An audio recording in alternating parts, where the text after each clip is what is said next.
Le coronavirus Covid-19, on ne dirait jamais assez. Une maladie qui ne cesse de défaire la chronique dans le monde. Au Congo, le premier cas confirmé de coronavirus a été déclaré le 14 mars 2020. Depuis lors, cette maladie ne cesse de prendre de l'ampleur. Aujourd'hui, on compte au total 160 personnes atteintes du Covid-19 au Congo, dont 16 guéris et 6 décès.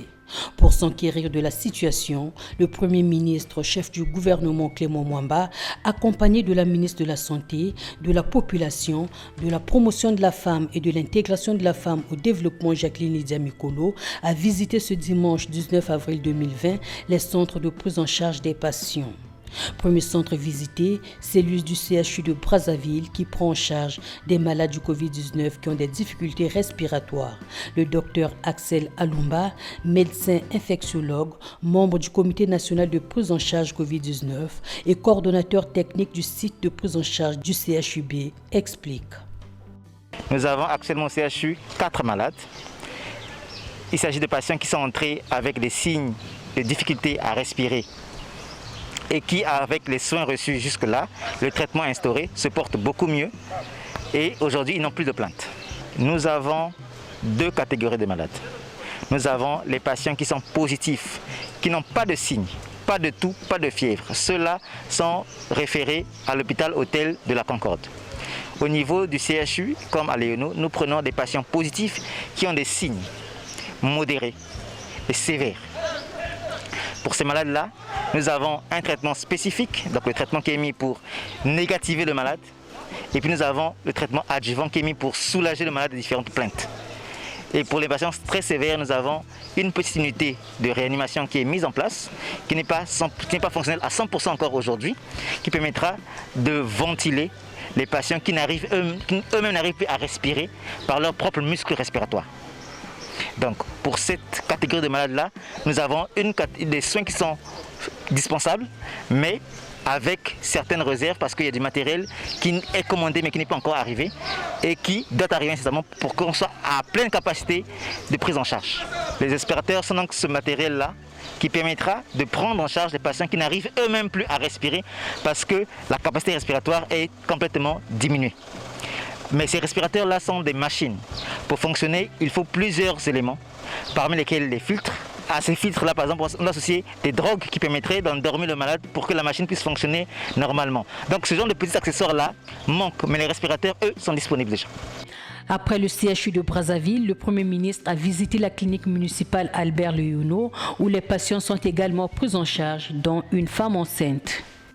L'hôtel-hôpital La Concorde de Kintélé a constitué la dernière étape de cette visite. Ce centre accueille les malades asymptomatiques. Ici, les membres du gouvernement et quelques personnes qui ont fait partie de la délégation se sont habillés en matériel de protection individuelle pour y accéder. Clément Mwamba, à l'issue de cette visite. Il faut rappeler qu'il y a un peu plus d'un mois que le gouvernement avait annoncé de réquisitionner un certain nombre d'installations hôtelières ou sanitaires. On avait ajouté qu'il fallait les équiper pour les mettre aux normes. Les mettre aux normes, ça veut dire que c'est des installations où on peut recevoir les malades dans de bonnes conditions et y compris nous assurer que la sécurité du personnel soignant est au point. Donc en faisant cette visite, justement c'était pour bien nous rendre compte que cette mesure du gouvernement, elle a connu un début d'application où elle est en train d'être appliquée, où elle est complètement appliquée. Ce que j'ai constaté, c'est en effet que les choses ont été bien prises en compte, prises en main. Au CHU, vous avez bien vu que les sites sont aménagés, on sait comment on reçoit les malades. Selon leur degré de gravité, on sait comment on les oriente. Nous avons pu voir le stock de matériel pour équiper et pour soigner les malades, y compris tout ce qui concerne la sécurité, la prévention. À Léono, vous avez également pu voir que ce bâtiment qui était quelque peu désaffecté a connu dans l'aile droite des travaux importants. Pour des raisons d'éthique, on n'a pas vu les malades, mais ils sont dans des conditions acceptables et l'autre partie est en train d'être aménagée. Là-bas, nous avons constaté que les travaux ne sont pas finis, mais on a demandé que dans les meilleurs délais, j'imagine bien dans 3 jours, puisqu'il y a tous les moyens Il faudrait bien que l'aile gauche de ce bâtiment soit aménagée correctement, qu'on y mette tout le matériel nécessaire, y compris les respirateurs. En venant ici à Kintélé, ce site recevait, vous savez bien, les gens que nous avons reçus quelquefois venant de l'étranger, il fallait les mettre en quarantaine. Aujourd'hui, il reçoit les malades qu'on appelle asymptomatiques, c'est-à-dire pas tellement graves, mais qui ne posent pas de problème de gravité. Mais malgré tout confinés, on ne les a pas vus pour les mêmes raisons. On s'est rendu compte que c'est un centre où toutes les précautions sont prises. Nous-mêmes qui les avons visités, on a pris toutes les précautions d'usage pour nous protéger. Et chaque visite qui est faite dans ces lieux, on est obligé de tenir compte de ces mêmes préoccupations. Donc je constate qu'un effort a été fait en un mois, car sachez bien que pour avoir tout ceci, ça ne vient pas d'ici, il faut les faire venir d'ailleurs. Donc il y a bien eu un travail de commande, de recevoir du matériel, de sensibiliser le personnel, de pouvoir enfin faire dérouler la machine. Donc je pars globalement satisfait, tout en sachant qu'il y a encore du travail à faire. J'ai posé la question au personnel soignant, s'il a le moral. Ils m'ont répondu qu'ils avaient le moral. Est-ce qu'ils sont rassurés? Est-ce qu'ils sont sécurisés? Ils ont dit qu'ils étaient sécurisés. J'ai également demandé qu'on ne fait dire que le personnel soignant fuit les malades.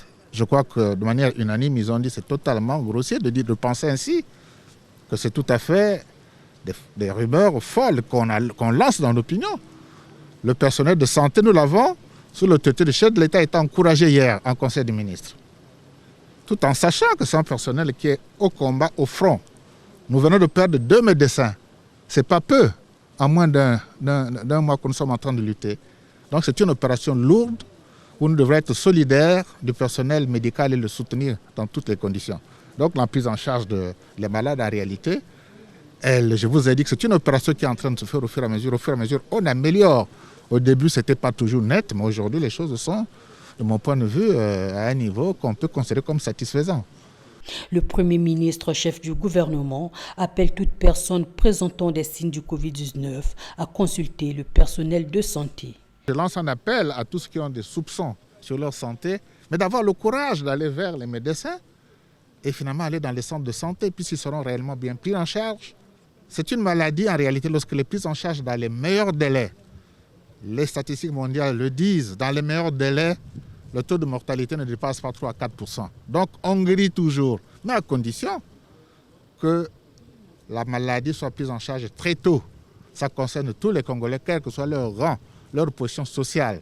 Et ce n'est pas une maladie honteuse, de toute façon il n'y a pas de maladie honteuse. Quand on est malade, on se fait soigner. Voilà. Aux personnes qui pensent que le Covid n'existe pas au Congo, le PEM a répondu en ces termes. Donc c'est des marginaux qui pensent que cette pandémie est une invention, ça n'existe pas. Puisqu'on voit bien des malades, on voit bien des décès, on voit bien des guérisons. Hein? Vous voyez le monde entier qui tremble, qui est en train de s'organiser. Ça ne fait quand même pas du théâtre au niveau mondial. Hein? Donc ceux-là, ils sont marginaux, ne s'occupent pas d'eux. Hein? Ça, c'est vraiment des marginaux. Malheureusement, ils empoisonnent l'opinion. Mais là où vous êtes, il faut passer le bon message. Ces marginaux, ils n'ont pas vos chapitres. Sachant que le Covid-19 est présent sur le territoire congolais, que les populations respectent les mesures prises par le gouvernement pour limiter les risques de contamination.